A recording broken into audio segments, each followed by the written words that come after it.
시청자 여러분 안녕하십니까? 출발 성공 투자 박민영입니다. 전일 국내 증시는 대내외 변수에도 불구하고 나름 잘 버텨냈던 장이었죠.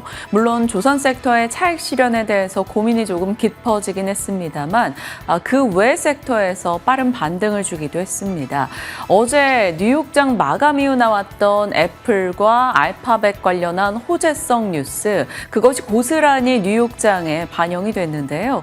알파벳에서 이제 크롬을 분리할 가능성이 사라지면서 뉴욕장은 고스란히 급등으로 환호했습니다. 나스닥의 상승세가 돋보였죠. 다만 경기에 대한 일부 우려로 인해서 다우 쪽에서는 상승에 동참하지 못했는데요. 국내에서는 관련해서 어떤 아이디어를 가져갈 수 있을지 함께 고민하면서 지금 시장에서 눈여겨보고 있는 섹터들에 대해서 좀 구체적인 안을 나눠가도록 하겠습니다. 일단 오늘 새벽 마감한 뉴욕장의 분위기부터 짚어보시죠. 9월의 첫날 약세로 출발했던 뉴욕 증시, 오늘 알파벳이 구원투수로 등장하면서 3대 지수가 혼조세로 마감을 했습니다. 나스닥 지수가 1% 상승하면서 21,500포인트 선에 근접한 채 마감을 지었죠. 어제 앞서 들으셨다시피 이 알파벳의 크롬 분할 리스크가 해소가 됐습니다. 그러면서 월가 IB들의 목표가 상향이 줄줄이 이루어졌습니다. 최대 리스크가 한 가지 해소가 되면서 적어도 S&P 500과 동등한 수익률을 기록할 수 있을 것이다. 이런 이 월가의 평가가 전해지고 있고요. 알파벳의 주가가 9% 급등하면서 사상 최고치를 기록, 오늘 나스닥을 견인했습니다. 거기다가 애플 역시도 기본 검색 엔진으로서 이 구글을 유지할 수 있는 방안 함께 전해졌죠. 그러면서 매년 구글로부터 받고 있던 260억 달러가량의 수수료를 계속해서 유지할 수 있게 된 거죠. 주가 3%의 급등으로 환호를 했습니다. 그런가 하면 그 밖의 경제 데이터들은 다소 엇갈린 분위기를 나타냈는데 이 미국의 7월 졸지 보고서가 간밤 공개가 됐죠. 여기에 구인 규모가 함께 담겨지게 되는데 지금 얼마나 많은 구인이 공고가 올라오고 있는가, 그러니까 노동시장이 어느 정도의 활기를 띠고 있는지를 간접적으로나마 보여주는 지표입니다. 718만 건으로 2달 연속의 하락세를 기록했고요. 또 10개월 내 최저 수준이기도 했습니다. 전문가들은 트럼프 대통령의 강경한 관세로 인해서 이 고용시장이 둔화하고 있다라고 해석을 하고 있죠. 그리고 크리스토퍼 월러 연준 이사, 차기 파월 의장의 후임 연준 의장으로 거론되고 있는 인물입니다. 간밤 CNBC와 인터뷰를 가졌는데 노동시장은 악화하기 시작하면 급격히 나빠진다. 따라서 지금 바로 대응이 필요하다라는 의견과 함께 9월에 한 번 인하를 해주고 앞으로 3에서 6개월간 지속적인 금리 인하가 필요하다고 주장을 했습니다. 오늘 이 부진한 고용 데이터 그리고 월러 이사의 발언 내용을 소화하면서 미국의 국채금리는 하락세를 나타냈습니다. 이 부분 역시도 시장 강세에 도움이 됐다고 볼 수가 있겠고요. 벤치마크인 10년물을 기준으로 5bp 이상 하향 안정화된 한편 30년물 금리의 경우 장 초반 5%를 찍었다가 다시금 4.9%대 초반으로 내려오는 모습이 연출되기도 했습니다. 다만 월러 이사를 제외하고 봤을 때 오늘 무살렘 총재, 보스틱 총재 그리고 카시카리 총재까지 각종 연준 위원들은 매파적인 발언들을 내놓기도 했습니다. 지금의 통화 정책 제약적이지만 적절하다, 올해 한 차례 인하만이 적절하다 등의 이런 여러 가지 엇갈리는 의견들이 제기되고 있는 만큼 9월 FOMC 금리 결정 어떻게 이뤄지게 될지 여전히 불확실성은 상존합니다. 섹터별 분위기를 확인해 보시죠. 오늘 가장 빛나는 상승세를 연출한 알파벳과 애플입니다. 각각 9% 그리고 3.8%의 급등으로 진행이 됐죠. 자, 구글 같은 경우에는 애플 같은 경우에는 구글 기본 검색 엔진 유지가 가능하다라는 호재도 있었지만 이와 함께 장 마감을 앞두고 또 한 가지 뉴스가 올라왔죠. 이 자체 AI 기반 웹 검색 기능을 개발 중이다. 그러니까 그러니까 오픈 AI의 챗 GPT와 경쟁할 수 있는 이 AI 에이전트 서비스를 출시하려고 지금 계획하고 있다. 이런 이야기로 해석을 해볼 수가 있겠죠. 블룸버그를 통해 이 보도가 전해진 이후에 장 마감 전에 상승폭이 조금 더 확대되는 모습이었고요. 테슬라의 주가도 오늘은 1%대의 반등이었습니다. 사실 세액 공제가 종료된다면 판매량이 절반 이상 감소할 수 있다라는 관측이 제기되면서 장 초반에는 한때 매물이 출회되기도 했습니다만 이후에는 옵티머스 로봇에 대한 기대감이 유입이 되면서 상승으로 반전이 됐습니다. 그 밖에 전기차 2차 전지주들은 혼조세를 나타냈는데요. 앨범R의 경우에는 전일 급락에 따른 반발 매수세가 유입되면서 0.7% 정도 상승했다는 점 체크가 가능합니다. 오늘 엔비디아의 장중 변동성도 눈에 띄었습니다. 사실 처음에는 1% 이상 하락세를 나타내기도 했습니다. 지난주에 발표했던 실적에서 데이터 센터 부문 매출 미스가 나타났다. 이 부분에 대한 실망감 지속이 되고 있고요. 엔비디아 주가 5거래 연속 하락세를 기록하고 있습니다. 그렇지만 오픈 AI의 2차 주식 매각 규모가 기존의 8조 원에서 14조 원으로 확대된다라는 소식이 장중에 전해졌거든요. 그러니까 이 기존 전현직 직원들이 일반 투자자들에게 매각할 수 있는 주식의 규모가 그만큼 늘어났다라는 겁니다. AI 산업 전반에 대한 기대감을 자극하면서 엔비디아의 주가 낙폭이 상당 부분 지워지는 모습이 장중에 연출됐고요. 오늘 3대 지수가 장 막판으로 갈수록 낙폭이 줄어들었던 것에도 여기에서 이유를 찾아볼 수 있겠죠. TSMC의 주가 반등세를 띄었습니다. 이 미국 정부가 VEU를 철회했다라는 소식이 전해졌었죠. 그러니까 중국 공장으로 자유롭게 반도체 장비를 더 이상은 들여올 수가 없게 되는 것인데 월가 애널리스트들은 그로 인한 실적 타격은 제한적일 것이다라고 이야기를 합니다. 주가 1.3% 상승이었습니다. 그 밖에 특징주들입니다. 오늘 장 마감 후에 여러 AI 소프트웨어 종목들의 이 실적 발표가 전해졌는데요. 대표적으로 전 세계 최대 고객 관계 관리 소프트웨어 회사라고 볼 수 있겠죠. 세일즈포스 200억 달러 규모의 자사주 매입, 거기다가 연간 가이던스를 상향 조정했음에도 불구하고 이 다음 분기 매출 전망에서 미스가 나면서 현재 애프터마켓에서 4%가량의 마이너스권, C3 AI의 경우에는 구독 매출이 부진하면서 매출이 미스가 났고요. 또 연간 전망을 철회하면서 앞으로에 대한 불확실성이 조금 더 짙어졌습니다. 현재 10% 이상의 급락 흐름 보여주고 있고요. 크레도 테크놀로지 AI 데이터 센터 내부에서 정보 전달의 연결성을 증대시켜주는 장비를 만들고 있는 회사입니다. AI 수혜주라고도 볼 수가 있겠고요. 하이퍼스케일 고객들의 강력한 수요에 힘입어서 매출이 무려 270%대 급증, EPS 역시도 52센트로 예상치를 대폭 상회하는 수준으로 발표가 됐습니다. 현재 5%대 이 급등의 폭을 살짝 줄이고 있고요.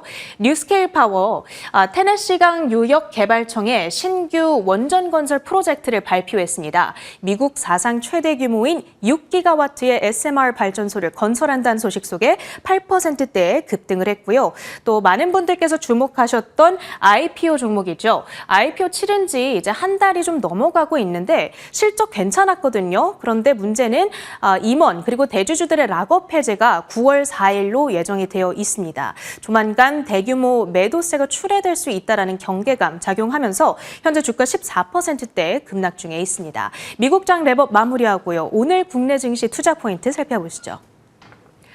네, 여러 가지 변수 혹은 대내외 일정, 불안감 속에서도 국내 증시는 어찌됐건 박스권을 지켜내면서 버텨가고 있습니다. 어제도 마찬가지였죠. 미국의 관세 위법 논란 혹은 연준의 중립성 우려, 또 66년 만에 북중러 정상의 만남. 국내에서는 좀 불편할 수 있는 내용들이 뉴스들이 쏟아졌습니다만 그럼에도 불구하고 어제 국내 증시 일단 상승은 지켜냈습니다. 어제 중국의 전승절 행사를 소화하면서 업종 순환이 돌았죠. 강력한 매수세도 없고 강력한 매도세도 없는 그런 장입니다. 이번 주 후반에 있을 미국의 고용 동향 보고서를 기다리는 관망세가 조금 짙다라는 평가가 나오고 있습니다.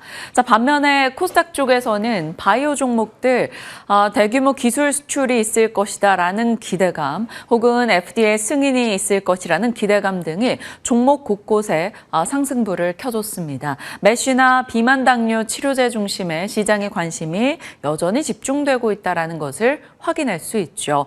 금리 인하에 대한 키워드가 어찌됐건 헬스케어를 자극하는 것은 분명하기 때문에 이 섹터가 하반기 금리 인하에 대한 우호적 환경이 조성된다면 분명히 이 섹터의 중심에 들어갈 수 있다는 얘기는 지속 나오고 있습니다. 워낙 저희가 제약바이오 종목들 분류하고 개별 종목의 뉴스들 많이 전달해 드렸었기 때문에 오늘은 헬스케어에 대해서는 이쯤 마무리하겠습니다.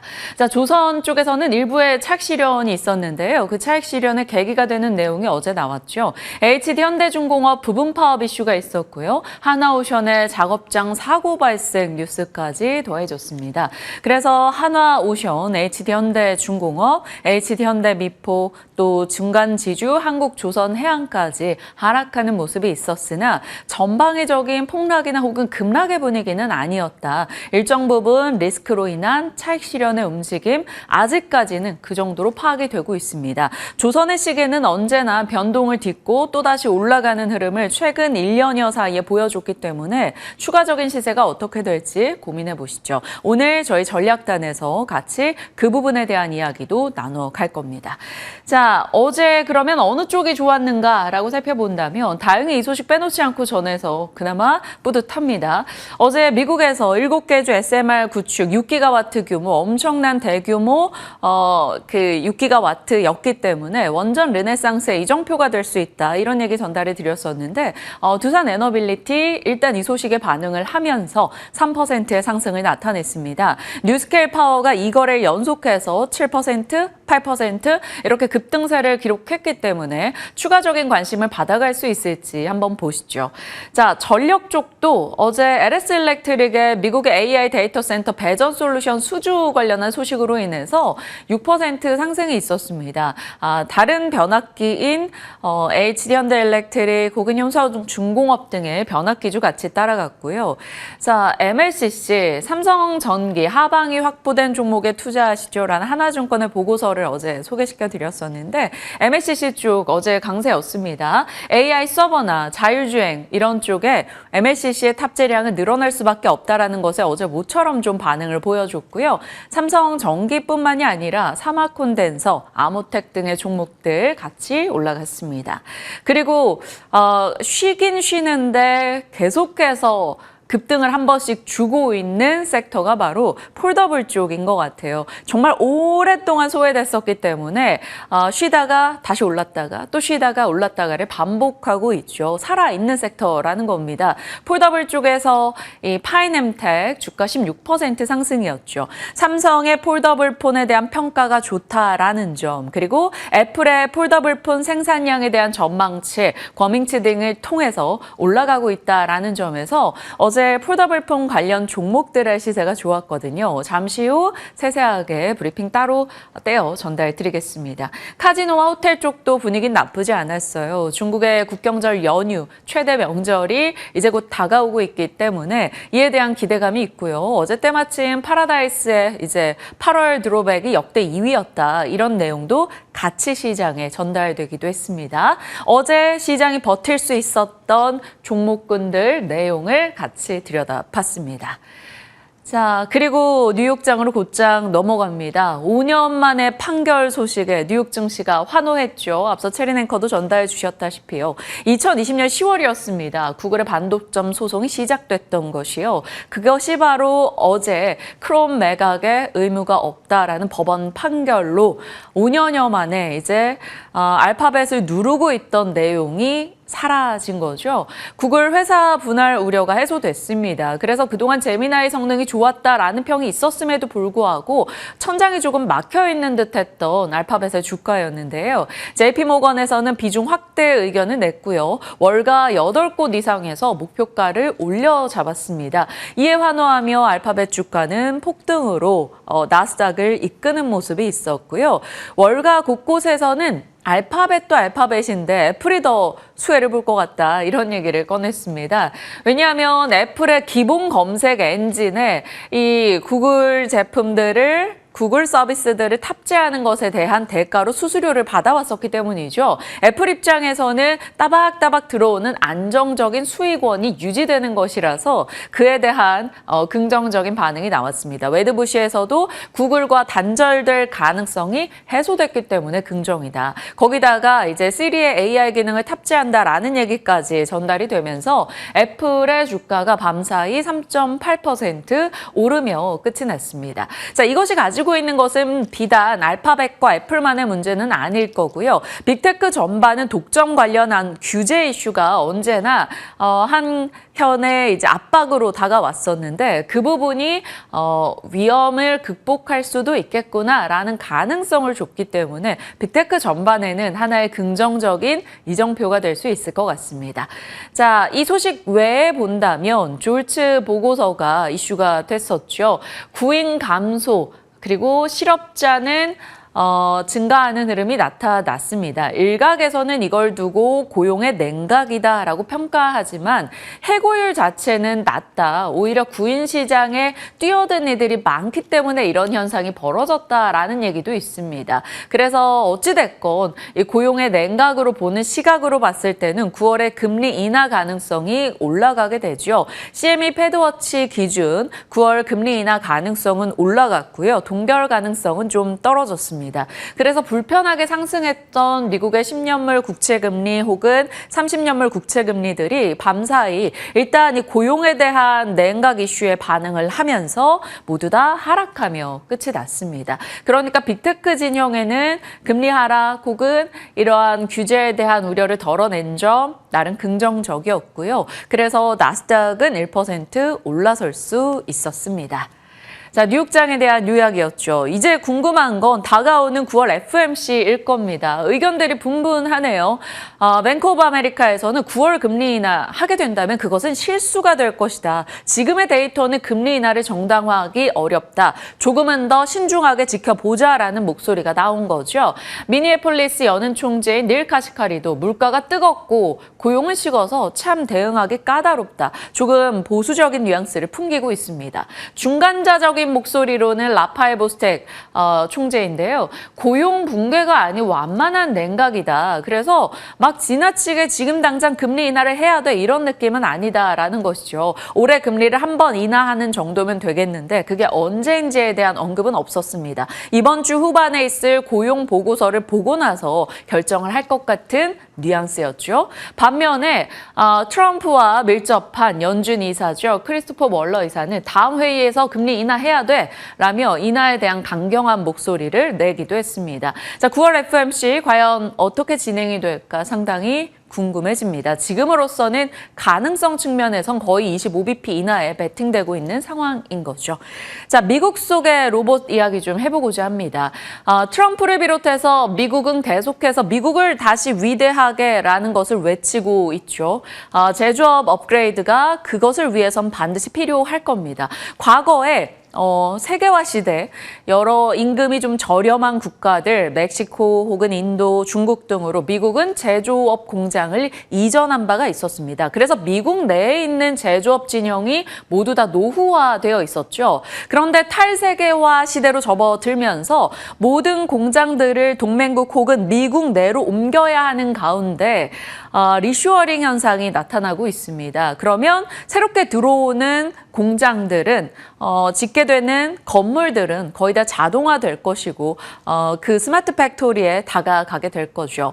그리고 미국의 노동력이 부족하다라는 측면에서도요. 이민자 추방 정책을 강력하게 쓰고 있는 트럼프입니다. 이민자 노동력이 줄어들고 있죠. 그러면 미국의 노동력으로 그 모든 것이 가능할까요? 쉽지 않을 겁니다. 미국의 평균 노동자 노동자 임금은 멕시코의 6배에 달하고 있습니다. 그렇기 때문에 고령화되고 출생률이 저하되는 이 모든 과정에서 노동력은 부족할 것이고 미국 내에서 로봇 자동화 움직임이 나올 수 있다라는 겁니다. 로봇과 자동화, 스마트 팩토리 얘기가 또다시 등장하고 있는 거죠.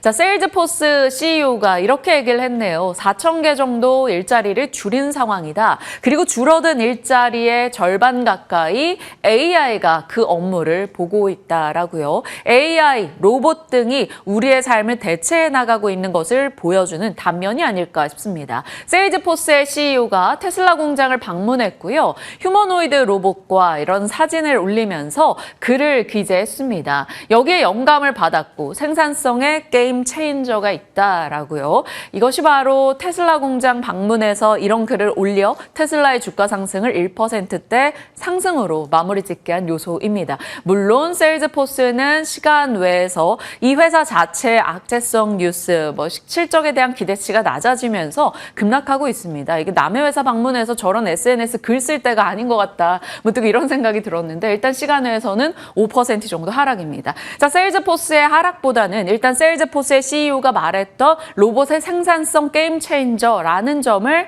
기억하면서 미국 속에서 로봇 자동화에 대한 얘기가 나오고 있다. 이 부분을 짚어보겠습니다.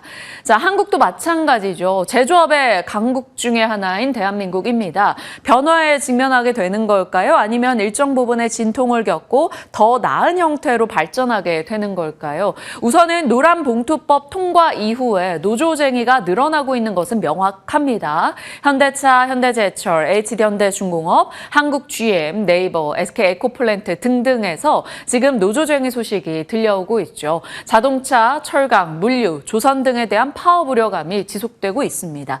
8월 27일이었죠. JP모건이 이 노란봉투법의 통과 이후 물류업이나 조선, 자동차 등 이쪽에 굉장히 노무 리스크가 크거나 민감한 쪽에서는 주의가 필요하다. 오히려 노사 관계가 완만하거나 자동화 대응이 잘 되어 있는 쪽으로 일단 대피해보자라는 내용이 나와 있었는데요. 여전히 한국에서는 이러한 노무 리스크가 고조되는 분위기에서는 센티 측면에선 로봇, 스마트 팩토리, 자동화 이슈가 나오긴 할 겁니다. 다만 시세적으로 한 일주일 정도 특징주 단에서도 뜨거운 종목들이 꽤 많았었기 때문에 일정 부분은 쉬어가는 모습이 나오고 일정 부분은 어제까지도 시세를 이어가기도 해서 시세 측면의 매매 대응 전략 측면으로는 참 어떤 선택을 해야 될지 고민되긴 합니다. 주요 기업의 AI, 로봇 업무 도입 현황 일전에 한번 보여드린 내용이고요. 볼 수 있는 로봇주, AI, 에이전트 종목들 한 번 더 체크해 보겠습니다. 일단은 이러한 이슈 트렌드가 미국부터 국내까지 장기 트렌드로 결국 노동력을 대체하는 로봇 자동화라는 것은 방향성으로 드러나고 있다. 이렇게 정리하겠습니다. 그런 가운데 미인주가 되고 싶은 MLCC 얘기 한 번 더 꺼내들겠습니다. 올해 초에도 이야기 드렸던 내용인데요.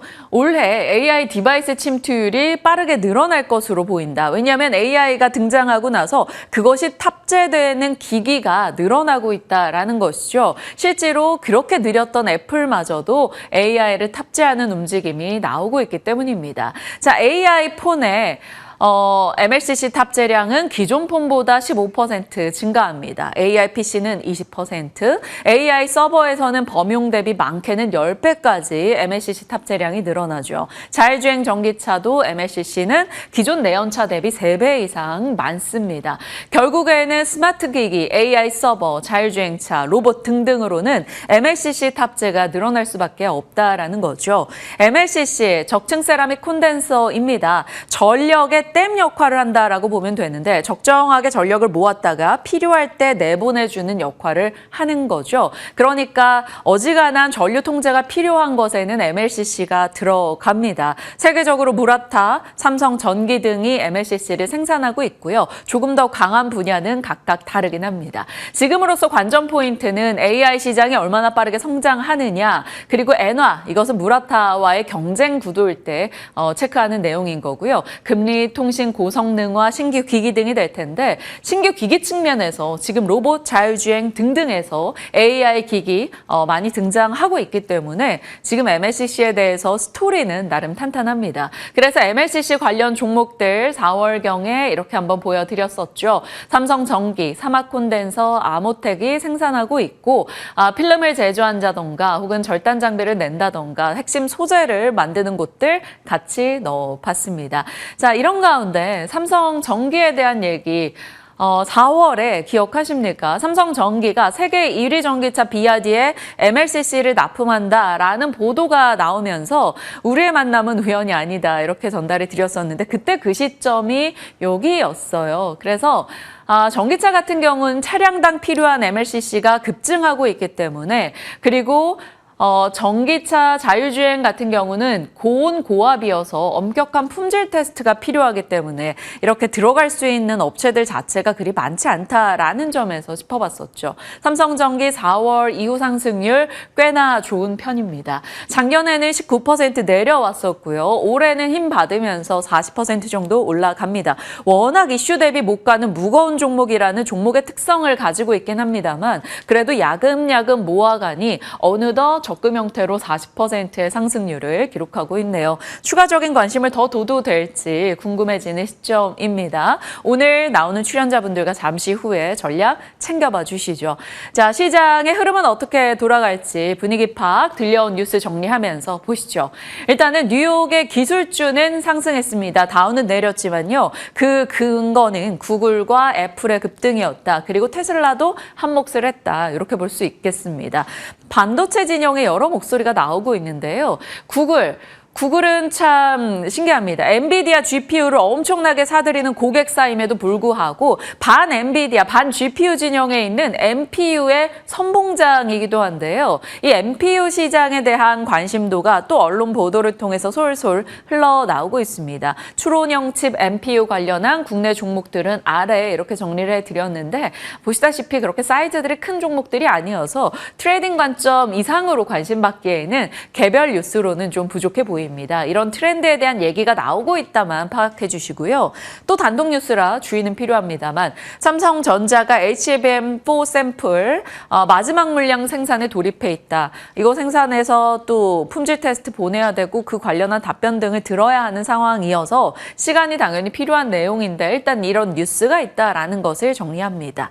그 외에 시장 내에서 만약에 반도체도 조선도 이런 쪽에서 좀 쉬어가는 분위기가 나온다면 이슈 측면에 있는 종목군들에서 반응할 여지가 있을지 보시죠. 어제도 굉장히 강했던 애플 혹은 폴더블 관련 종목들입니다. 아이폰 차기작에 대한 가격 인상 전망이 나오고 있고요. 폴더블 생산 추정치가 상향 조정되고 있죠. IT 부품, 폴더블, 그리고 삼성전기 같이 한번 체크를 하겠습니다. MLCC 등의 이슈 혹은 카메라 모듈 혹은 기판 이런 키워드를 갖고 있는 기업이기 때문입니다. 애플 관련주 한번 넣어봤고요. 원전과 전력이요. 원전은 어제 저희 빼놓지 않고 전달드렸던 SMR 프로젝트 이슈, 뉴스케일 파워, 카메코 등 미국의 원전주 상승이 있었고요. 전력도 결국 AI와 로봇이 시장에 관심을 받게 된다면 그 모든 것들을 전력을 통해서 가동을 시켜야 되는데 그 전력을 어떻게 감당하겠는가라는 이 뻔한 스토리, 우리가 너무나 익숙한 이 스토리가 다시금 힘 받게 될지 한번 지켜봐야 되겠습니다. 또 다른 이슈로는 로봇입니다. 계속해서 말씀을 드렸었기 때문에 막 구체적으로 세부화시키지는 않았어요. 정부의 노란봉투법 절충안 본격적으로 착수된다라는 소식이 어제 장 마감 이후에 일부 보도를 통해서 흘러나왔고요.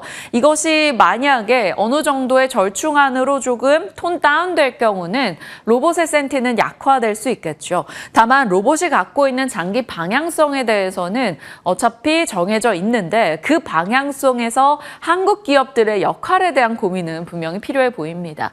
테슬라 상승했는데 전기차가 아니었죠. 로봇 모멘텀으로 올라갔던 오늘 새벽이었고요. 테슬라 측의 지속 가능한 풍요는 끊임없이 투입되는 이 로봇 인구라는 것이죠. 그래서 로봇의 키워드가 남아 있고요. 현대차 등은 이제 산업계에서 파업 러쉬가 일고 있습니다. 거기다 현대차의 인베스터 데이가 9월 18일에 열리는 일정까지 자리하고 있죠. 이 속에서 어떤 매매 형태를 띠게 될지 로봇의 이슈까지 같이 체크합니다. 자, 전력의 노란불을 넣어봤죠. 오랜만에 전력 스토리 다시 한번 꺼내봅니다. 모두가 꿈꾸는 로봇으로 가동하고 자율주행을 타고 다니고 그 모든 것들 과연 전력 없이 가능한가에 대한 스토리 다시 나왔네요. 생활 속의 모든 것들이 전기화되고 있습니다. 과거에 집에서 전기 코드를 꼽는 거는 냉장고, TV였다면 지금은 너무나 많죠.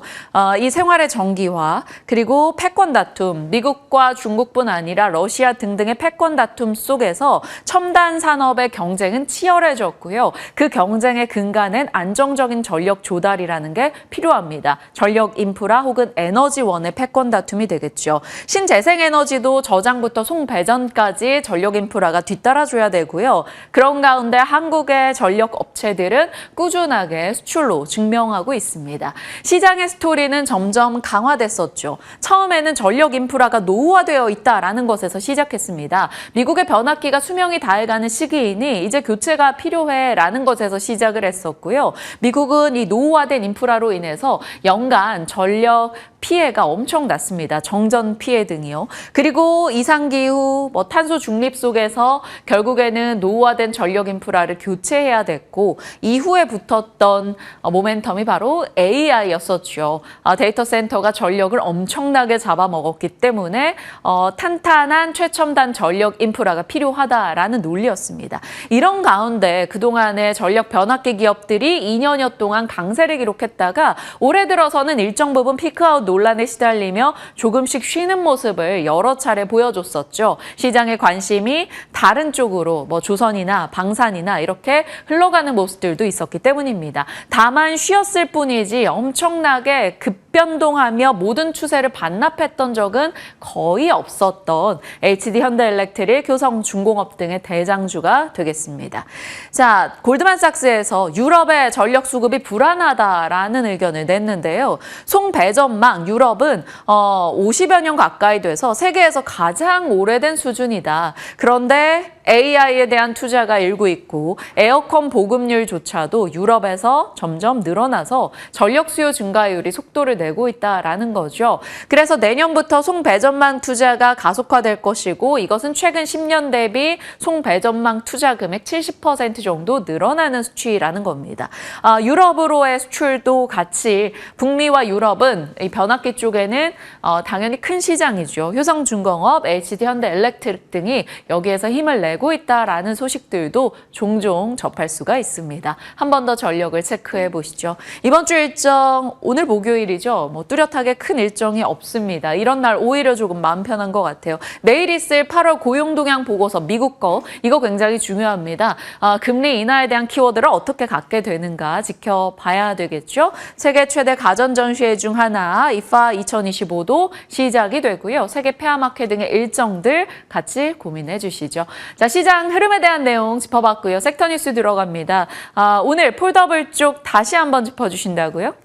네, 그렇습니다. 제가 한 7월쯤에 폴더블폰에 대해서 브리핑을 해드린 바 있는데 그때 이제 상승세를 나타내다가 한동안 또 주춤하는 모습을 보였었거든요. 그러다가 다시 한번 시세가 잘 나오고 있기 때문에 폴더블폰 관련 종목들에 대해서 알아보는 시간 가져보도록 하겠습니다.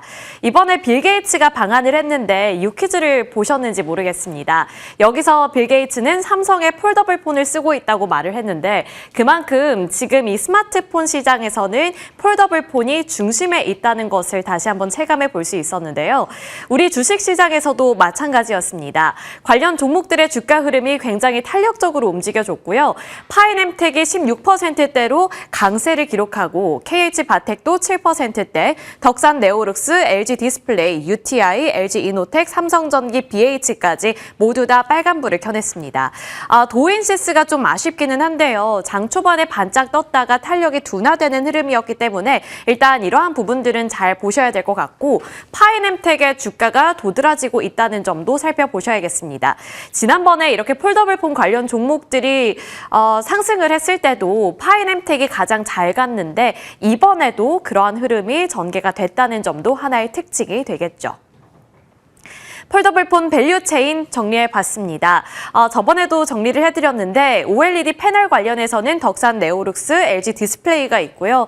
커버글라스 소재 UTG는 도우인시스와 UTI가 있습니다. 그리고 UTI 같은 경우에는 이제 울트라 플렉시블 글래스라고 해서 엄청나게 이렇게 좀 말랑말랑한 좀 그러한 기술력을 갖고 있는 기업으로서 또 한 번 부각을 받고 있고요. FPCB, 외장 힌지, 내장 힌지, 카메라 모듈까지 이러한 종목들이 밸류체인을 형성하고 있다는 점 살펴보시길 바라겠습니다. 그리고 아랫단에는 이제 종목별로 어떠한 특이사항을 갖고 있는지를 정리해 본 건데요. BH 같은 경우에는 이제 삼성 디스플레이 폴더블 OLED 패널 결합 가능성이 굉장히 높게 책정이 되고 있고 여기서 중요한 것은 애플 쪽으로 공급할 가능성이 높아지고 있다는 점입니다. 이번에 폴더블폰 관련해서 투자 심리를 끌어올린 이유 중에 하나가 바로 애플의 폴더블폰이기 때문에 BH 쪽으로도 주목도가 높아지고 있다는 점이 특징이 되겠고요. 덕산 네오룩스 같은 경우에는 삼성 디스플레이 쪽으로 소재를 납품하고 있기 때문에 그 관련성도 살펴보셔야겠습니다. 그 다음으로 보시면 좋을 만한 종목이 KH바텍과 파이nem텍 같은 이러한 힌지 관련 종목들인데요. KH바텍 같은 경우에는 이제 삼성전자의 폴더블 시리즈에 공급을 하고 있다는 점이 부각이 되고 있고 애플 폴더블 아이폰 쪽으로도 수혜가 예상이 된다라는 기대감과 함께 주목받고 있습니다. 파이nem텍 같은 경우에는 이제 애플의 이 폴더블 아이폰에 내장 힌지를 독점 공급할 가능성이 짚히고 있기 때문에 앞으로에 대한 수혜 가능성이 점쳐지고 있다는 점, 그래서 시장의 주목을 가장 많이 받고 있다는 점이 하나의 체크 포인트가 되겠습니다. 폴더블폰 모멘텀 언박싱 해보도록 하겠습니다. 이제 양대 산맥, 스마트폰의 양대 산맥이 모두 다 폴더블폰 쪽으로 관심을 기울이고 있기 때문에 우리나라에서도 관련 부품주들이 탄력을 받고 있는 건데요. 우선 삼성전자의 폴더블폰 이슈가 있죠. 평가도 굉장히 좋았고 빌 게이츠도 쓰고 있는 만큼 이제 시장의 주목도를 많이 받고 있다. 이 부분 체크 포인트 되겠고요. 그리고 이번에 삼성전자가 또 출시할 폴더블폰 같은 경우에는 화면을 2번 접는 폴더블폰이라고 합니다. 그리고 그만큼 이제 힌지가 하나 더 추가될 예정이기 때문에 힌지 관련한 종목들 눈여겨보시면 좋을 것 같고 이번에 이 트리폴드폰 같은 경우에는 연내 출시를 공식적으로 삼성전자에서 말을 했는데 일단 시장에서는 빠르면 9월에서 10월쯤에 출시가 될 것으로 예상하고 있습니다. 다음으로 애플이죠. 애플은 이제 내년에 폴더블 아이폰을 출시할 것이라는 기대감 예전부터 꾸준히 나오고 있었는데 그 기대감이 가시화될 수 있을지 살펴보셔야겠고요. 2028년에는 폴더블 아이패드까지 출시할 것으로 보입니다. 그리고 이 아이폰 폴드 같은 경우에는 출하 전망치가 상향이 됐는데요. 2027년에는 2,500만 대가 기대가 된다라는 전망 나오고 있으니까요. 애플과 관련해서도 내년까지 모멘텀이 꾸준히 나올 수 있다는 점도 고려해봐야겠습니다. 어제 이제 폴더블폰 관련주들, 이 부품 관련 종목들이 잘 갔는데 거기에다가 이제 MLCC 관련 종목들까지 잘 갔잖아요. 그런데 아시다시피 MLCC와 폴더블폰은 떼어낼래야 떼어낼 수 없는 관계입니다.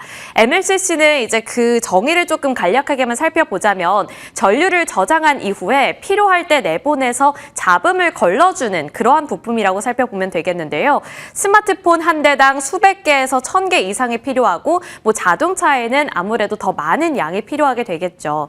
그리고 폴더블폰과 MLCC의 관계를 조금 더 자세하게 살펴본다면 이해하기가 더 쉬울 텐데 더 많은 부품이 필요해집니다. 폴더블폰이 이제 듀얼 디스플레이 그리고 힌지가 여러 개 필요한 구조이다 보니 더 많은 부품과 전력이 필요하다는 점을 눈여겨봐야 할 텐데 그렇게 된다면 안정적으로 전류를 공급받을 필요성이 부각이 되겠죠. 그렇다면 안정적인 전류 공급을 위해서는 MLCC 탑재 개수가 더 많아지기 때문에 폴더블폰 시장이 확장이 된다면 MLCC를 향한 수요가 더 늘어나게 될 것이고 이에 따라서 MLCC 시장도 커질 수 있다라는 내러티브가 생기고 있는 겁니다. 그리고 소형, 고성능 MLCC 수요도 증가할 것으로 보이는데 지금 폴더블폰이 점점 진화하고 있잖아요. 예전에 처음 나왔던 폴더블폰 같은 경우에는 두께감이 어느 정도 있었는데 이제 그 기술력이 점점 좋아지면서 더 얇고 가벼운 폴더블폰을 만들려는 시도가 나타나고 있습니다.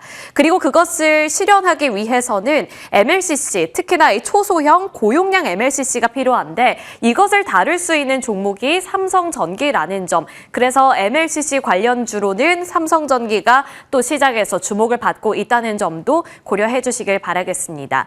결론을 내려보자면 앞서서 말씀을 드리기는 했는데요. 폴더블폰 출하량이 증가하게 될 경우에는 이러한 MLCC 수요가 늘어나게 될 것이고 결국 폴더블폰 시장의 성장은 MLCC 업황 개선의 신호탄으로 여겨질 수 있다는 점에 시장은 주목하고 있습니다.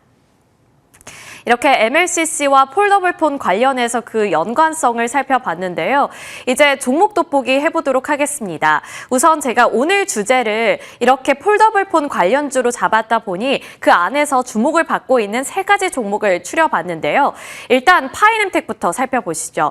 파이nem텍은 제가 앞서서 그 주가에 대해서 말씀을 드리면서 언급을 하긴 했는데 이제 폴더블폰 관련 시장에 대해서 언급이 나올 때마다 그리고 주가가 움직일 때마다 파이nem텍이 가장 탄력적으로 움직였던 종목이기도 합니다. 지금 주가 차트 살펴보시면 7월 달에도 가장 가파르게 상승하기도 했었고요. 8월 달에는 뭐 이 관련 종목들이 대부분 횡보를 했기 때문에 함께 횡보했지만 9월 달 들어서 이렇게 폴더블폰 관련 종목에 대한 이슈가 터지자 다시 한번 빵 하고 트는 모습을 나타냈죠. 그리고 수급을 살펴보신다면 외국인 투자자들의 수급이 간헐적으로 들어왔고 전일장에서도 이렇게 물량이 들어왔다는 점 눈여겨보시면 좋을 것 같은데요. 파이nem텍 같은 경우에는 어떠한 점들이 투자 포인트로 짚히고 있는지 그 부분도 살펴보겠습니다. 삼성 디스플레이에 내장 힌지를 공급하고 있다는 점이 가장 핵심적인 부분이 되겠고 애플 쪽으로 이제 처음으로 폴더블 아이폰이 출시가 된다면 그쪽으로 독점 공급을 할 수 있는 독점 공급권을 확보했다는 점이 또 하나의 투자 메리트가 되겠죠. 그리고 이제 내년부터 실적이 큰 폭으로 개선될 것이라는 전망이 짚히고 있는데 파이nem텍 같은 경우에는 현대차 증권에서 16,500원으로 목표 주가를 상향했습니다. 그리고 아랫단 보실까요? KH바텍, 메리츠증권에서는 17,000원으로 목표 주가를 상향시켰는데 이중 폴딩 제품을 이제 출시하게 될 경우에는 슬라이더블 그리고 새로운 폼팩터 출시 등 힌지 기술을 다변화해서 조금 더 다양하게 공급을 할 수 있다라는 점이 부각이 되고 있습니다. 그리고 이 힌지 부분에 ASP가 상승하게 되고 진입 장벽이 강화되는 그러한 요인들이 앞으로 더 강력하게 작용될 가능성이 높다고 본 건데요. KH바텍 같은 경우에는 이제 최근 증권가에서도 주목을 하기 시작한 종목이기도 합니다. 지금 주가 차트 살펴보실까요? 마찬가지로 KH바텍 아무래도 이제 폴더블폰 하면은 힌지가 더 많이 필요하다고 말씀을 드렸는데 기술력이 발전하면 발전할수록 힌지에 대한 수요가 늘어나다 보니 앞서서 봤던 파이nem텍이라든지 KH바텍 같은 종목들이 주목을 많이 받는 만큼 이 종목도 역시나 7월 달에 들어서 이렇게 장대 양봉을 연일로 만들어내는 흐름이 나타나기도 했습니다. 그리고 전일장에서도 7%대의 강세 움직임을 보여주기도 했고 수급을 살펴보신다면 외국인과 기관의 동반 매수세가 들어오고 있다는 점도 주목해 봐야 하는 포인트인데 이제 여기서 관건은 KH바텍 쪽으로도 외국인과 기관의 수급이 지속될 수 있을지 여부가 되겠죠. 그래서 수급적인 요인도 함께 살펴보시길 바라겠고요. 마지막으로 BH 살펴보겠습니다. BH 같은 경우에도 목표 주가 상향하는 리포트 나왔고요. 메리츠증권에서는 21,000원까지 목표 주가 상향했습니다. 2026년 폴더블 아이폰이 출시될 것으로 보이는데 이 여파를 잘 살펴보자라는 관점이 나오고 있는 겁니다. 2026년 그리고 2027년까지 2년에 걸쳐서 영업이익이 큰 폭으로 성장할 것이라는 예상이 나오고 있는 건데요. FPCB를 기준으로 했을 때 2026년에는 2,200억 원, 그리고 2027년까지는 5,560억 원의 아이폰향 매출액이 전망이 된다라는 점들이 짚히고 있습니다. 2026년과 2027년만 비교해 보더라도 1년 사이에 매출액이 2배 넘게 성장할 수 있다라는 점이 점쳐지고 있는 만큼 실적에 대한 기대감이 상당히 높게 책정이 되고 있다는 점 살펴보셔야겠고요. 그리고 BH 같은 경우에는 슬림화된 갤럭시향 ASP가 상승하면서 FPCB 기판 층수가 증가할 것이다 라는 점도 함께 짚히고 있습니다. 이게 이제 갤럭시 같은 경우에는 내년 S 시리즈 쪽으로도 확대가 될 것으로 보이고 있기 때문에 납품에 대한 메리트 버틸리티를 갖고 있는 종목이 바로 이 BH다라는 점을 살펴봐야겠습니다. 그러니까 이 세 가지 종목 같은 경우에는 모두 다 매출에 대한 전망과 기대감을 갖고 있는데 BH 같은 경우에도 정말 안정적인 그래프를 그려나가고 있거든요. 앞서서 뭐 파이nem텍이라든지 KH바텍 같은 경우에는 어떻게 보면 이렇게 폴더블폰 관련해서만 조금 부각을 받고 있지만 BH 같은 경우에는 좀 쓰일 수 있는 곳이 많다 보니 주가 차트가 조금 더 안정적으로 우상향하는 그래프를 그려나가고 있다는 점도 조금 더 차별화된 포인트가 되겠죠. 보시면 이제 7월 달에는 그다지 큰 관심을 받지 못했는데 7월 말부터 8월 중순 그리고 9월까지 꾸준히 주목을 받으면서 폭발적인 시세를 연출했다라는 점에서 특이점을 갖고 있습니다. 그리고 한 가지 수급적인 요인도 살펴볼 텐데요. BH 같은 경우에는 기관 투자자들의 매수세가 지속이 되고 있습니다. 앞서서 KH바텍, 파이nem텍 같은 경우에는 폴더블폰 관련해서 주목을 받고 있지만 BH는 여러 가지 좀 쓰임새가 있다라고 말씀을 드린 만큼 기관 투자자들도 그러한 냄새를 맡은 것인지 최근 들어서 연일로 이렇게 상승세를 그려나가고 있다는 점도 수급적으로 특이점이 될 수 있겠죠. 자, 이렇게 종목별로 어떠한 점들이 부각을 받고 있는지도 함께 살펴봤는데요. 지금 애플과 삼성전자 같은 스마트폰 양대 기업들이 모두 다 폴더블폰 관련해서 주목을 하고 있습니다. 이제 정말 폴더블폰으로 스마트폰 시장을 굳힐 작정인지, 그리고 그렇다면 폴더블폰 관련 종목들은 지금 어떤 위치에 있는지 저희와 함께 전략 세워보시면 좋을 것 같고요. 이제 내년쯤에 폴더블폰 관련해서는 부품 기업들이 실적을 잘 찍을 것으로 예상이 되고 있는 만큼 내년 도약을 위한 준비가 지금부터 필요한 게 맞는지 그러한 부분들도 저희와 함께 전략 세워보시길 바라겠습니다.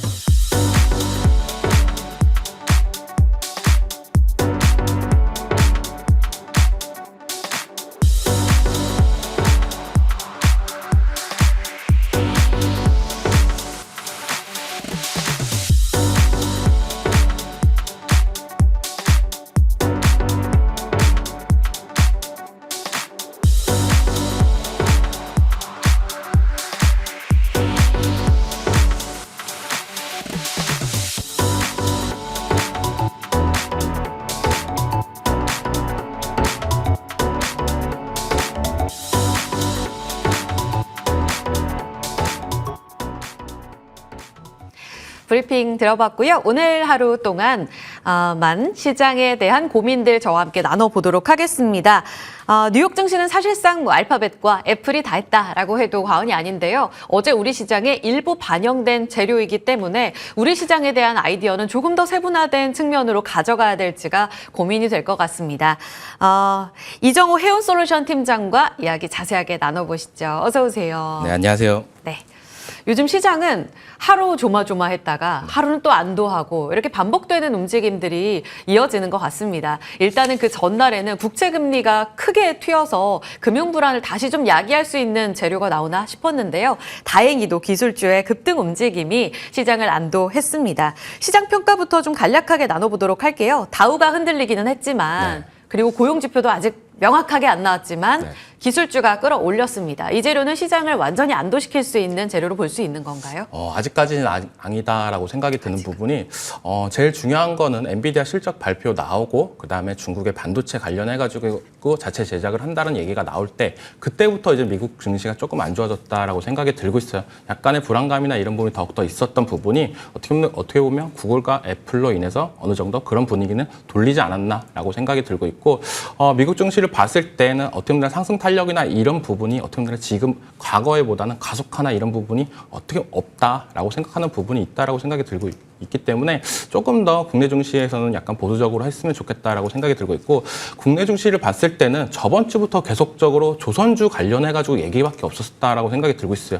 조선주가 없던 분들은 어떻게 보면 소외된 장이지 않았나라는 생각이 들고 있고 어제장에서 어떻게 보면 조선주 관련해가지고 약간의 악재, 뭐 파업 악재나 산재 이런 악재가 조금 어느 정도 나왔던 부분이 있었지만 그렇게 되면서 조선주가 약간 주춤할 때 그 수급들이 다 분산되는 모습세가 나왔지 않았나라고 생각이 들고 있습니다. 기존의 조선주만 오르는 장세보다는 어제 장세가 조금 더 어떻게 본다면 투자자 입장에서는 더 수익나게 더 좋은 장이지 않았나라는 생각이 들고 있고 대표적으로 조방원 이게 어떻게 본다면 요즘에 주식의 키워드다라고 볼 수가 있는데 조선이 약간의 조정이 오니까 방산, 원전 이쪽 섹터들로 수급세가 강하게 들어오는 모습가 나왔기 때문에 조금 더 조선의 수급세가 약해질 때마다 이쪽 섹터로 가지 않을까라고 생각이 들고 있고 9월달 들어와서 아니면 8월달부터 계속적으로 얘기가 나왔던 키워드도 금리 인하란 키워드였습니다. 미국의 금리 인하란 키워드인데 이 얘기가 나올 때마다 어떻게 보면 제약바이오 그중에서 비만치료제 관련 종목들이 계속적으로 눈부신 상승세가 나와줬다라고 생각이 들고 있어요. 비만치료제도 뭐 과거에 계속적으로 나왔던 뭐 유고비나 마운자로 뭐 이런 부분에서 뭐 주사 형태에서 뭐 패치나 경구용 이런 부분에서 더욱더 확대돼서 요즘에는 근육부전, 매시치료제 이런 부분이 더욱더 각광을 받는 부분이 있지 않나라고 생각하는 부분이 이쪽은 어떻게 보면 9월에 금리 인하 기대감도 물론 있겠지만 9월에 유럽 당뇨병 학회가 있습니다. 9월 15일부터 19일까지 있는 부분이 있기 때문에 어떻게 보면 이 기간까지 비만치료제가 상승 랠리가 계속적으로 이어질지 아니면 이거 끝나고 나서 어느 정도 세론이 나올지 이런 부분을 조금 더 체크해보면서 갈 가능성은 있다라고 생각하는 만큼 지금의 시장에서는 어떻게 본다면 특정 이슈나 아니면 특정 섹터 이쪽으로 수급세가 계속 강하게 들어오는 부분이 있기 때문에 어떻게 보면 투자자 입장에서는 조금 방심을 한다라고 봤을 때는 약간의 재미없는 시장이 되지 않을까라고 생각이 들고 있습니다. 일단 고용 부진 때문에 흔들리고 또 하나의 기술주의 급등 때문에 엇갈린 시세였는데 이 부분에 있어서는 방향성이 아직은 명확하지 않다라고 말씀을 하셨어요. 굉장히 좀 눈치 보는 수급을 잘 읽어야 될 것 같거든요. 말씀 중에 좀 핵심이 됐던 부분 포인트가 있습니다. 브리핑에서도 앞서 나왔는데 HD 한국조선해양, HD 현대중공업 어제 크게 좀 빠졌었죠. 개별적으로 노조 파업 이슈에 소화를 하는 모습이었고요. 하나오션은 안타까운 사고 때문에 또 급락을 했습니다. 이런 내용들 수급 조선주에서 네. 이제 전력 원전으로 옮겨갈 때 이쪽으로 갈아타는 전략도 유효하다 이렇게 말씀을 하셨어요. 그러면 조선 같은 경우에는 기자재는 여전히 살아있던데 선박, 선조 이쪽이 좀 조정을 받을 때 파는 게 맞아요? 아니면 담아가는 전략도 유효한 것인지? 기자재 전략은 내가 만약 들고 있는데 내 종목이 너무 못 간다라고 해서 팔면은 더 심각한 상황이 될 가능성이 있다고 생각이 들고 있어요. 그 말은 조선 기자재 관련해가지고 그 안에서도 순환매가 계속적으로 이뤄지고 있다라고 생각하는 부분이 피팅 올랐다가 본행제 올랐다가 지금은 뭐 데크하우스, LNG 탱크 이런 쪽으로 계속적으로 순환매가 다 돌고 있다라고 생각이 들고 있습니다. 그렇기 때문에 안 오른다라고 팔고 올라가는 종목을 따라가는 것보다는 안 오른 종목들을 조금 기다렸다가 내 종목이 아직 타이밍이 안 왔구나. 그런 다음에 오른 다음에 그 다음에 정리를 하시고 그 다음에 또 안 오른 종목들 이렇게 들어가야지 오르는 종목이 계속적으로 기자재 쪽은 따라가다는 큰 낭패가 볼 가능성은 있다라고 생각하는 부분이기 때문에 너무 기자재 쪽에서도 순환매가 계속적으로 이뤄지면서 올라가는 종목들이나 이런 부분이 진짜 엔진도 정말 무거웠던 종목이었는데 엔진 관련주들도 다 올라가 있는 모습세가 어떻게 본다면 조선 기자재도 약간의 과매수 구간 아니면은 기존에 어떻게 보면 조선주가 너무 잘 갔기 때문에 기자재가 못 갔던 부분 그런 부분을 한 번에 키 맞추기를 하는 모습세가 나오고 있다라고 생각하는 부분이 있기 때문에 조선주는 저는 3분기 실적 발표 전까지는 그래도 긍정적인 포인트나 이런 부분이 더 나올 가능성은 있다라고 생각이 들고 있어요. 왜냐? 이쪽 섹터들이 다 실적으로 갔던 부분도 있고 물론 MRO 산업과 군함 이런 기대감도 있다라고 생각이 들고 있겠지만 3분기 때 어떻게 보면 약간의 실적 저하나 이런 부분이 나올 가능성은 있다라고 생각하는 부분이 전력기기가 계속적으로 이때까지 다 좋았다가 실적 발표 때문에 이번 연도부터 약간의 주춤하는 모습세가 계속적으로 나오고 있습니다. 물론 계속적으로 실적 발표가 작년 대비 더 좋은 모습은 나오고 있지만 시장의 기대치를 충족을 못하는 부분이 조선에도 약간의 나올 가능성은 있기 때문에 저는 3분기 실적 발표 전까지는 조선도 긍정적인 모멘텀은 계속적으로 나올 가능성은 있다라고 생각이 들고 있습니다. 기자재 다음 타자 힌트는요? 잠깐 들어볼 수 있어요? 조선이랑 조선 기자재 다음에 타자로요? 조선에서? 네, 그러니까 기장재 안에서도 데크 그리고 LNG 탱크 지금 움직임이 다 나오고 있잖아요. 그 다음 뭘까? 뭐 선박 조명 봐야 되나? 뭐 이런 이야기들도 있어서. 저는 피팅 쪽이 좀 낫지 피팅이 더 않을까라고 간다? 생각이 들었어요. 왜냐하면 피팅 쪽이 알래스카 프로젝트랑도 어느 정도 연관성이 있는 부분이기 때문에 지금 뭐 한미 정상회담에서도 약간의 알래스카 얘기가 나왔던 부분이나 이런 부분이 있지만 지금은 모든 수급대가 다 조선 쪽으로 들어가는 부분이 있기 때문에 저는 다시 한번 알래스카 관련 얘기가 나온다라고 본다면 피팅이 상승세가 제일 좋지 않을까. 그리고 조선 기자재의 어떻게 보면 상승 탄력을 이때까지 봤을 때 제일 먼저 시작했던 게 어떻게 보면 피팅이다라고 생각이 들고 있어요. 그렇기 때문에 피팅 쪽이 조금 더 다시 한번 이번에 돌아오지 않을까라고 생각이 들고 있습니다. 피팅 키워드 기억하겠습니다. 가스관 관련해서도 러시아와 중국에서 이제 협력 확대한다라는 내용이 이번 북중러 만남에서도 확인이 됐어요. 미국에서도 아마 여기에 대해서 굉장히 또 적극적으로 나서게 될 텐데 북미 LNG 수출, 피팅 이 키워드 계속 보시죠. 그러면 수급 옮겨갈 때 좀 잘 흐름 타자라고 말씀해 주셨던 전력 원전이 오늘 조선이 음봉 나오게 되면 주목해야 될 주요 섹터로 보면 되는 것인지 사실 에너지라는 측면에서는 누구보다 중요한 키워드잖아요. 네. 두산 에너빌리티가 어제 살아난 것 보면서 이제 조정 끝났다라고 보시는 분들 여기 좀 답변을 주시죠. 저희는 이제 조정 끝났다라는 생각도 들고 기술적 있습니다. 조정 어제 너무 많이 안 올랐다라고 생각이 들고 있고, 그래요? 네, 미국 증시가 뉴스케일 파워라는 종목이 이 종목도 장중에 거의 10% 이상까지 올라갔다가 조금 종가상에서 조금 약간의 조정세가 나왔지만 그래도 이 뉴스케일 파워의 2대 주주인 두산 에너빌리티가 뉴스케일 파워가 SMR을 수주를 했다면 만약에 그 안에 들어가는 주기기가 두산 에너빌리티 쪽으로 실질적으로 수주가 된다라고 봤을 때는 진짜 우리가 멀게만 느껴졌던 SMR 관련 사업이 진짜 점차 나아지고 있겠구나라는 시장이 다시 돌기 때문에 어떻게 본다면은 원전 관련해가지고는 정말 어떻게 본다면 한미정상회담 이후로 조금 안 좋은 모습도 많이 나왔고 워낙 이슈나 이런 부분이 나왔지만 그래도 이번에 나왔던 뉴스케일 파워 수주건이 두산 에너빌리티 쪽으로 약간의 홍풍이 들어갈 가능성은 있다라고 생각이 들고 있고 그렇기 때문에 조선이 오늘 장에서 약간 주춤하지 않아도 원전은 어떻게 보면 불씨는 만들어줬다라고 생각하는 느낌이 있기 때문에 다시 한번 상승 탄력을 받아주지 않을까라고 생각이 들고 있고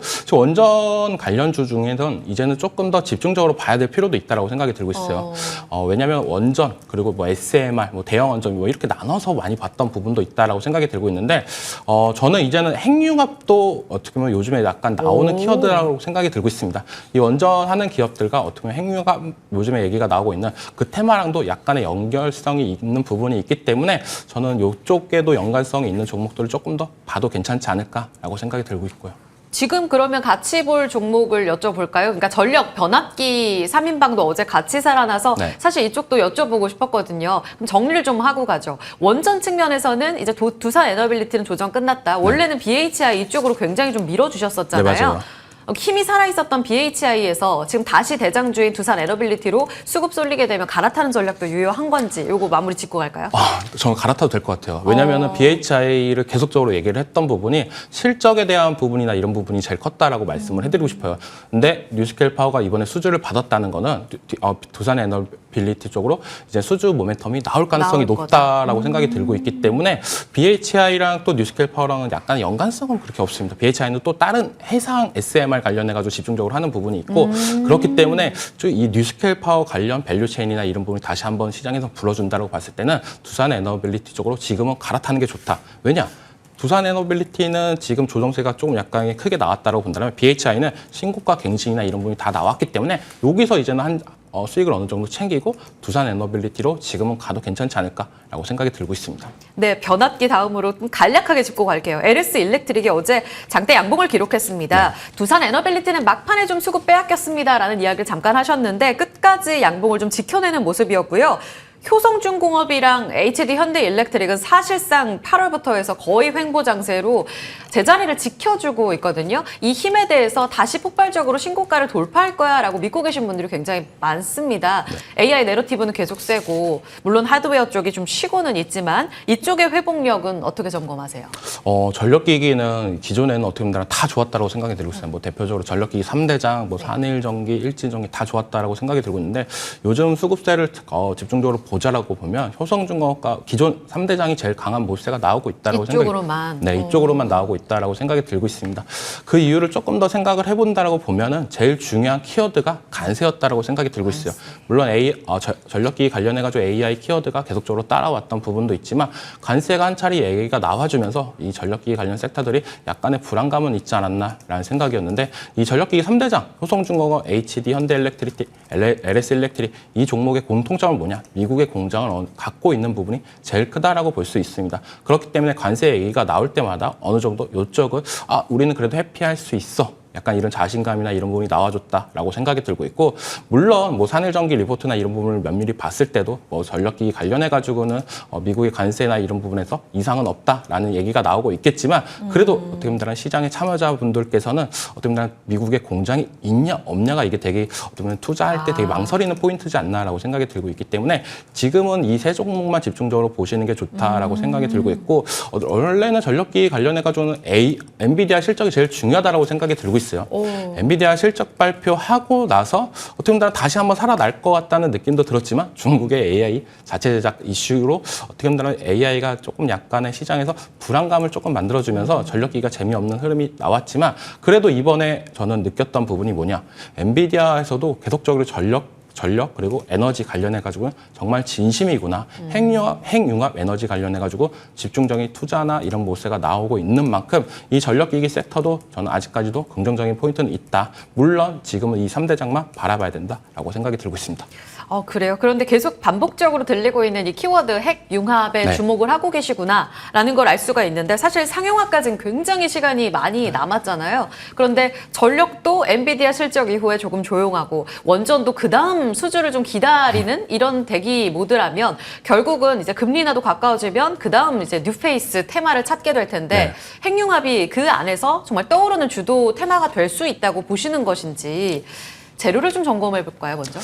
저는 충분히 가능성이 있다라고 생각이 들고 있어요. 우리가 과거의 테마성 종목들을 보자라고 보면 대표적으로 초전조태, 이것도 되게 먼 미래인데 먼저 어떻게 보면 테마성으로 올라주지 않았나라고 생각이 들고 있고, 그 다음에 이제는 양자 암호 관련해가지고도 이것도 생각보다 기술의 발전이나 이런 부분 아직까지 더딥니다. 하지만 그래도 어느 정도 시장에서 얘기가 나오면서 올라줬던 모습세가 있는데, 이 핵융합이라는 것도 어떻게 본다면 지금에서 시장의 테마성은 형성될 가능성이 높다라고 생각이 들고 있는 부분이, 엔비디아에서 투자를 했던 포인트가 제일 크다라고 생각이 들고 있어요. 우리가 지금의 시장에서 키워드를 계속적으로 관찰을 하고 나갈 때 제일 많이 집중적으로 보는 회사가 어디냐라고 본다면 엔비디아입니다. 엔비디아가 근데 핵융합 관련해가지고 이쪽을 투자한다라고 했을 때, 그때 어떻게 본다면 이게 뭐지 했는데 원전과 조금 다른 거 아니야? 라고 볼 수가 있는데, 어떻게 보면 큰 틀로는 핵을 사용하는 건 다 동일합니다. 하지만 어떻게 하는 거에 따라서 약간의 차이점은 있다라고 볼 수가 있고, 그렇기 때문에 우리나라 많은 기업들이 수혜가 될 가능성은 어느 정도 있다라고 생각이 들고 있어요. 뭐 긍정적으로 나왔던 뉴스나 이런 부분을 봤을 때는 엔비디아에서 투자한 회사가 2030년도까지 어떻게 보면 개발을 완료하겠다라는 부분이 있기 때문에 지금부터 본다라고 보면 생각보다 시간이 많이 안 남았습니다. 하지만 전체적으로 우리나라 시장이나 이런 평가를 했을 때 핵융합 에너지는 어떻게 보면 2040년도부터 가능성은 있다라고 했던 부분이, 어떻게 보면 미국 시장과 우리나라는 조금 안 맞는 부분이 있겠지만 미국에서 긍정적으로 빨리 개발을 할 경우에 보다 단축될 가능성은 있다라고 생각이 들고 있고, 이 시장이 어떻게 보면 더 커질 가능성이 뭐냐, 기존에 어떻게 보면 에너지 관련해가지고 많이 망설일 가능성은 있다라고 생각이 들고 있어요. 원전을 해야 되냐, LNG 단기로 빨리 만들 수 있는 LNG 발전 건설을 해야 되냐, 이랬던 부분이 어떻게 보면 핵융합 에너지가 어느 정도 발전이나 아니면 기술 개발이나 이런 부분이 나간다고 봤을 때는 각 글로벌 국가에서도 어느 정도 러브콜이 될 가능성은 있지 않나라고 생각하는 부분이기 때문에, 지금의 어떻게 보면 키워드와 어떻게 보면 되게 맞는 부분이 있고, 어떻게 보면 진짜 초전도체랑 양자 암호보다는 보다 가까운 미래에 있는 테마지 않나라고 생각이 들고 있어서, 저는 이쪽 테마를 조금 더 집중적으로 보시는 것도 좋지 않나라고 생각이 들고 있습니다. 지난달에 이제 젠슨왕 CEO가 진짜 여러 형태의 에너지가 필요하다, 그만큼 전력난이 시급하다, 이렇게 강조를 했는데, 엔비디아가 불집힌 핵융합 조금은 신선하고, 지금 채팅창에도 올라오는데 신선합니다 라고 말씀하시는 분도 계시고, 천만장자님은 이미 한국 기술 수준이 꽤 높다고 파악하고 계신 분도 계세요. 종목 어떻게 추릴지 오늘 관심줄 여기서 토픽 주셨더라고요. 네. 바로 공개해 주실까요? 네, 관심 종목은요, 일진파워라는 종목인데요. 이 종목 같은 경우는 아시는 분들은 아시고 어떻게 보면 모르시는 분들도 아는데, 어떻게 보면 원전의 1차 상승기를 이끌었던 원전 관련주였습니다. 원전 관련주로도 엮였던 종목인데, 실적이나 이런 부분을 봤을 때는 긍정적인 부분이 있다라고 말씀을 해드리고 싶어요. 일진그룹, 어떻게 보면 일진전기에 있는 일진그룹의 안에 있는 자회사다라고 보시면 되는데, 시가총액이 1,600억밖에 안 됩니다. 근데 기업 분석으로 보셨을 때 연간 실적이 작년이 거의 100억대 정도로 했던 부분이 있기 때문에 어떻게 보면 저평가된 종목이 아닌가라는 생각이 들고 있고, 일진파워에서는 삼중수소 취급 기술을 갖고 있는 부분이 어떻게 보면 핵융합이랑도 지금 계속적으로 같이 갈 키워드가 뭐냐면 삼중수소라는 단어인 부분이 있습니다. 그런 부분이 어떻게 보면 되게 중요한 역할을 하는 부분, 거기서 에너지를 어떻게 보면 창출하는 부분이 있기 때문에 일진 파워가 어떻게 보면 지금 한 차례 불었을 때 올라갔던 종목들이 되게 많습니다. 뭐 사막 컨덴서나 서남이나 이런 종목들이 되게 강세를 보였던 부분은 있지만 어떻게 보면 이 종목 같은 경우는 워낙 지금 시작하는 단계이기 때문에 지금은 안 오르는 종목들 중에서는 일진 파워가 조금 더 괜찮지 않을까라고 생각이 들어서 이 종목을 가지고 나왔습니다. 이정호 효과예요. 지금 프리마켓 시세 오픈이 됐는데 워낙 시총이 작고 네, 맞아요. 좀 거래량에 따라서 훅훅 튀는 종목입니다. 참고하셔서 보시면 좋을 것 같아요. 지금 출발과 함께 좀 동적 VI 발동되면서 거래가 훅 집중되는 모습입니다. 그만큼 말씀해 주신 대로 이제 다음 원전 전력을 이어서 새로운 이 전력원으로 핵 융합에 대한 기술력에 집중하는 시장을 따라가 보자. 오늘 아주 중요한 시점에 탑픽을 주셨습니다. 일진 파워 기억하겠습니다. 다음 넘어가 볼게요. 채팅창에 애플, 오늘이 마지막 기회다. 이렇게 말씀하신 분이 계세요. 지금 애플 온 우주가 집중하는 듯한 느낌을 받을 정도로 계속 업데이트가 됩니다. 어제는 폴더블 이 추정치죠. 이제 내년, 후년 전망치가 상향 조정이 됐어요. 물론 애플 측에서의 발표는 아닙니다만 여기에 추가적으로 아이폰 17이 이제 다음 주에 공개가 되는데요. 사실 혹시 예정이신가요? 아이폰이요? 네. 저는 그 애플을 못 씁니다. 저는 못 쓰세요? 갤럭시밖에 못 써가지고 한 번 아이폰을 썼던 이력이 있었는데 일주일 만에 교체를 했어요. 못 쓰겠더라고요. OS 관련해서 문제 그 때문에. 뒤로 가기가 없어가지고 불편해가지고 못 쓰는데 네, 중요하죠. 네, 약간 중요합니다. 그런 부분- 홈 버튼이냐 뒤로 가기냐. 네, 맞습니다. 이렇게 나뉘게 되는데 그런데 이정호 팀장님은 이렇게 갤럭시에 대한 이 애국심이 충만하시지만 애플을 또 기다리시는 분들 굉장히 많으세요. 그런 측면에서 내년 아이폰 폴드, 이번 17, 특히 이번 17에서는 이제 에어 모델이 새롭게 나온다고 해서 좀 기대감이 큽니다.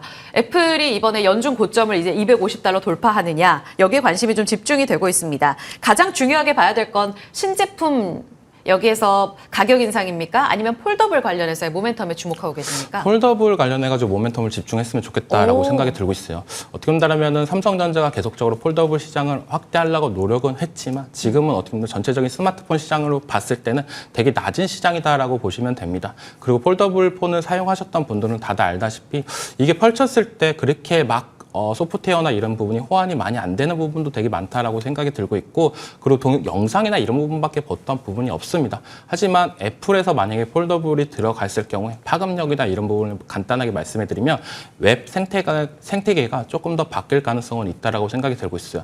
폴더블 관련해가지고 어떻게 본다면 웹이나 이런 부분이 더 최적화가 될 경우에는 보다 편리하게 사용될 가능성이 더 높기 때문에 저는 이 애플만 호재가 아니라 삼성전자 자체적으로도 어떻게 보면 더욱더 이 폴더블 시장이 더 커질 가능성은 있다라고 생각이 들고 있고 제일 중요한 건 미국에서 삼성전자 점유율이 올라가고 있다라는 생각이 들고 있습니다. 20%였던 점유율이 어떻게 보면 31%까지도 올라가는 모습가 나왔기 때문에 이제는 조금 더 삼성이 그래도 이제는 고성능 그리고 고제품 뭐 이런 부분도 어느 정도 잘 팔려준다고 봤을 때는 더 파급력이 있을 가능성이 있다라고 생각하는 부분이 아까도 얘기했다시피 갤럭시를 쓰는 사람들은 갤럭시만 쓰고 아이폰을 쓰는 사람들은 아이폰만 쓰는 부분이 있는데 갤럭시의 점유율이 올라간다면 그 분들은 어떻게 보면 폴더블 폰의 잠재적인 수요자들이 될 가능성은 있다라고 생각하는 부분이 있고 그렇게 본다면 기존의 갤럭시 시리즈보다 어떻게 본다면 가격대가 더 비싼 폴더블 폰이 더 많이 팔린다면 영업이익 측면이나 실적 측면에서 더욱더 올라갈 가능성은 있기 때문에 저는 폴더블 폰의 전체적인 확장성이 더 기대되는 부분이 있다라고 생각이 들고 있고 아까 뭐 시청자 분이 어떻게 보면 애플 이제 마지막 기회냐라고 하셨는데 내년에 나옵니다. 내년에 나오는데 어떻게 본다면 지금 애플의 주가의 상승 탄력이나 이런 부분이 잘 나와주고 있고 그런 부분이 어떻게 본다면 폴더블 폰에 대한 이슈나 이런 부분이 맞물려서 그럴 가능성은 있다라고 생각이 들고 있기 때문에 충분히 폴더블 폰 관련해가지고는 시간이 어느 정도 남아있는 부분이 있기 때문에 충분히 들어갈 타이밍도 있다라고 말씀을 해드리겠습니다. 사실 BOE를 견제하게 되면서 삼성 디스플레이가 우위를 점하게 됐잖아요. 그러면서 애플 폴더블 대표 수혜주로 삼성 디스플레이 그런데 비상장사라 전자에서 지분 80%, 삼성 SDI가 지분을 또 15% 나눠 갖고 있어요. 그러면은 삼성 디스플레이가 핵심 수혜주냐 아니면 블랙 PDL 덕산 네오룩스냐 지금까지 달려주고 있는 뭐 파이nem텍도 계속 폴더블의 대표 밸류체인 종목으로 좀 떠오르고 있잖아요. 증상까지 하면서 어떻게 종목 추려야 돼요? 대표 국내 수혜주.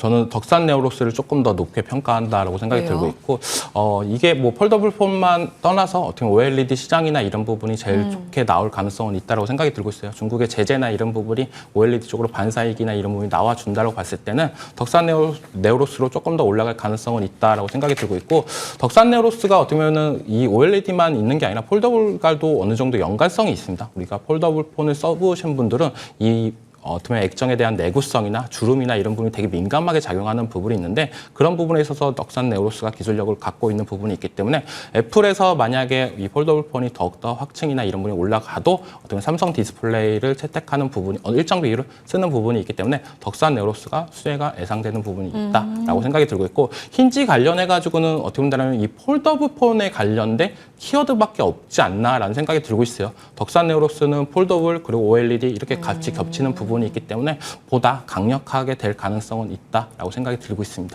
간략하게 하나 더. 그럼 정통 밸류체인의 힘은요. LG 디스플레이 대비 이노텍의 저평가가 좀 답답합니다. 그런데 그래도 우상향은 보여요. 8월에 한 차례 거래도 터졌었고, 네. 아이폰 17에 관세 피하려고 가격 인상하게 되면, 그리고 애플이 정말 이번이 마지막이라면 이노텍이 수혜 가져가지 않겠습니까? 네, 맞습니다. LG 이노텍이 정말 답답하죠. 원래는 애플의 키워드를 계속적으로 갖고 갔었던 건 LG 이노텍이었는데 실적이나 이런 부분이 계속적으로 무너지면서 많이 떨어졌다라고 생각이 들고 있고, 저는 이번에 아이폰 17이나 이런 부분이 긍정적인 포인트를 조금 더 노린다라고 본다면 LG 이노텍도 한 차례 더 올라갈 가능성은 있다라고 생각이 들고 있습니다. 지금 워낙 바닥권에서 이제 상승 추세를 만들고 올라가는 추세인데, 여기서 근데 만약에 무너진다라고 본다면 LG 이노텍 같은 경우에 정말 재미없을 자리가 될 가능성도 있다라고 생각이 들고 있고, 그렇기 때문에 내가 짧게 들어가서 수익을 챙기고 나올라가다 크게 물릴 가능성이 있는 종목이 LG 이노텍입니다. 그렇기 때문에 차라리 저는 비쌀 때 사자, 차라리 20만 원을 올라간다라고 봤을 때는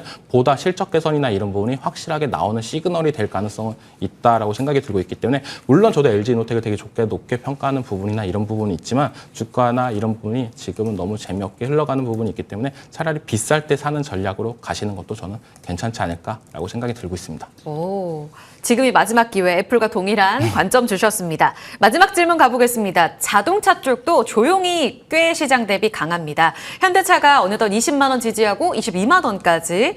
이제 다음 18일에 뉴욕에서 인베스터 데이를 연다. 모비스가 인베스터 데이 이후에 굉장히 또 주목을 받았던 것처럼 현대차도 좀 기대해 볼 수 있을지, 관세 역풍 뚫고 판매, 수출, 그러니까 내수랑 수출 다 좋았다라는 평가 나오고 있는데요. 지금 관점에서는 여전히 저평가 영역으로 비중 확대해도 되는 건가요?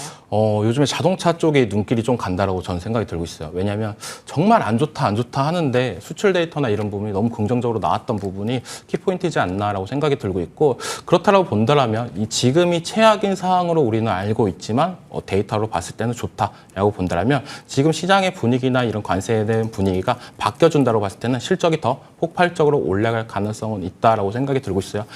그리고 계속적으로 지금 어떻게 본다면 노란봉투법과 현대차와 계속적으로 얘기가 나오는 부분도 있겠지만, 그런 부분을 다 떠나서 긍정적인 포인트는 있는 부분이 있기 때문에 저는 자동차 관련주들이 어떻게 보면 9월 시장이 대체적으로 안 좋다 하잖아요. 그런 시장에서 자동차 섹터는 제일 저평가된 섹터다라고 생각하는 부분이 있기 때문에 9월 달에는 조금 더 보수적인 관점으로 노리시는 분들은 자동차 섹터를 집중적으로 보셔도 괜찮지 않을까라고 생각이 들고 있습니다. 그러면 한 바퀴 살짝 틀어서 오늘부터 이제 3일 동안 네. 9년 만에 지금 파업 들어가면서 현대차에서도 거의 매출액의 45% 정도 생산 중단 들어간다라는 공시가 어제 나왔습니다. 이렇게 되면서 손실 규모 따지면 결국은 AI 자동화로 네. 연결지어서 지금 보시는 분들도 많잖아요. 이 팀장님은 로봇을 워낙 네, 맞아요. 계속 강조를 해오셨고 네. 현대차는 좀 기대 수익률 낮지 않아요? 로봇으로 연결지어서 보면 어떻습니까? 라는 키워드는요. 좋다라고 생각이 들고 있어요. 저도 자동차 섹터를 보시는 분들이 보수적인 관점으로 보시는 분들은 자동차 섹터를 보시라고 한 게 워낙 그렇게 급등락이나 이런 부분이 많이 없기 때문에 조금 더 안정적으로. 차분하게 갈 수 있다라고 생각이 들었고, 로봇을 어떤 분들은 이 키워드에 맞춰서 보시는 분들도 되게 좋다라고 생각하는 부분이 요즘 계속적인 좋은 모세가 나와주고 있다라고 생각이 들고 있습니다. 하지만 계속적으로 제가 얘기해드렸던 레인보우 로보틱스는 이제는 바라봐야 되는 종목이 되지 않았나. 삼성전자처럼 우리가 계속적으로 그 시세나 이런 부분을 체크해야지 사면 어떻게 본다면 재미없는 종목이 될 가능성이 높다라고 생각이 들고 있고 나머지 관련 종목들이 되게 요즘 분위기가 좋다라고 생각이 들고 있습니다. 그중에서 제가 조금 더 보고 있는 탑픽 종목은 SPG라는 종목인데 레인보우 로보틱스의 정밀 감속기를 100% 납품하는 모습도 있었고 그런 부분이 어떻게 보면 시장에 맞물릴 가능성은 있다라고 생각이 들고 있고 실적이 어느 정도 다른 기업에 비해서 잘 나와주고 있는 게 어떻게 보면 차별점이 되지 않을까라는 생각이 들고 있어서 SPG를 조금 집중으로 보는데 또 로봇 좋아하시는 분들은 또 급등락이 많은 뭐 하이젠 RNA 뭐 이런 종목을 또 좋아하시는 분들도 있지만 지금은 저는 약간의 보수적 관점으로는 SPG가 좋다라고 생각이 들고 있습니다. 좋습니다. 로봇의 키워드 SPG까지 종목 함께 받아봤고요. 오늘 정호즈 픽 관심주는 앞서 전해드렸죠. 엔비디아의 핵 융합 투자에서 연결고리로 일진파워 주셨습니다. 기대해 보도록 하죠. 이정호 해운솔루션 팀장과 함께 이야기 나눠봤습니다. 고맙습니다.